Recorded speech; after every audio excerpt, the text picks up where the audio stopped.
It should be a grand celebration where two people officially come together as a couple, surrounded by their friends and family. But isn't it funny how a wedding has a way of stirring up emotions? That's right, and you can see from the magic of TV in a second how fast we got everything in place for this. And now we're sitting. We tried.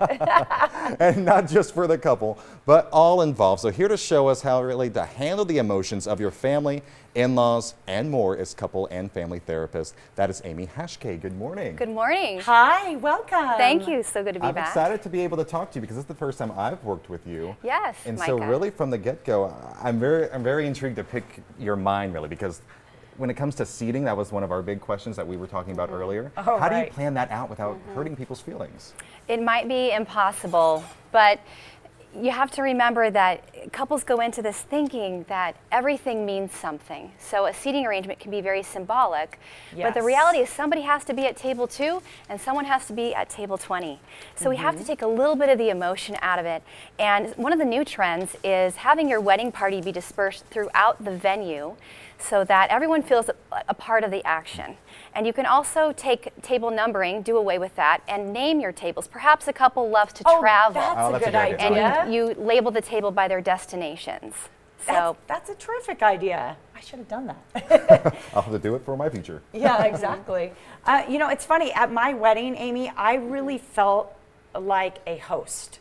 I felt a lot of responsibility, you know, for the people coming. I was grateful for the people coming.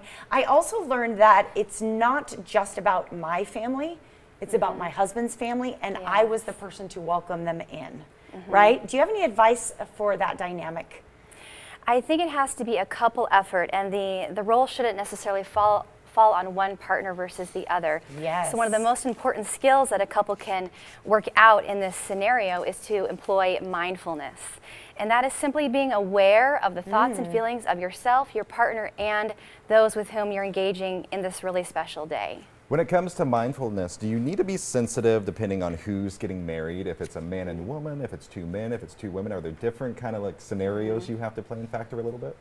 I think so, but I think it's also very unique to the couple, so it's important to never make any assumptions.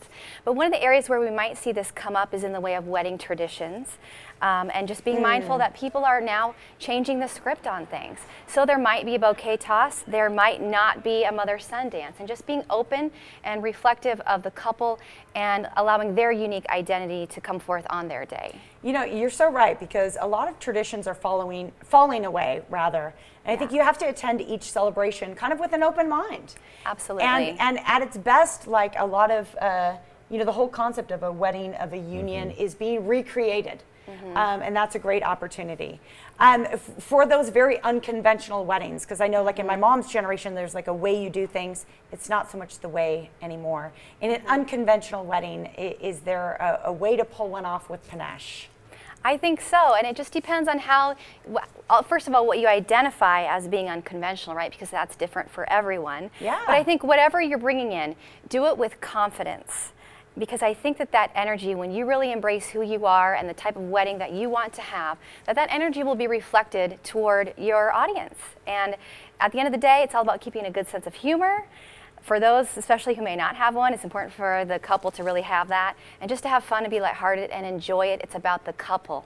Thank you so much, Amy. Yeah. I love whatever you do, do it with confidence. That's just great advice across the board. Absolutely. Thank you so much. Thank you. Fun to hear your take on it. Thank you so much. Make your wedding day blissful. For every one of these tips that you just heard, you can reach out to Amy, contact her on her website, amyhashk.com. You can also connect with her through social media at Amy Hashke. She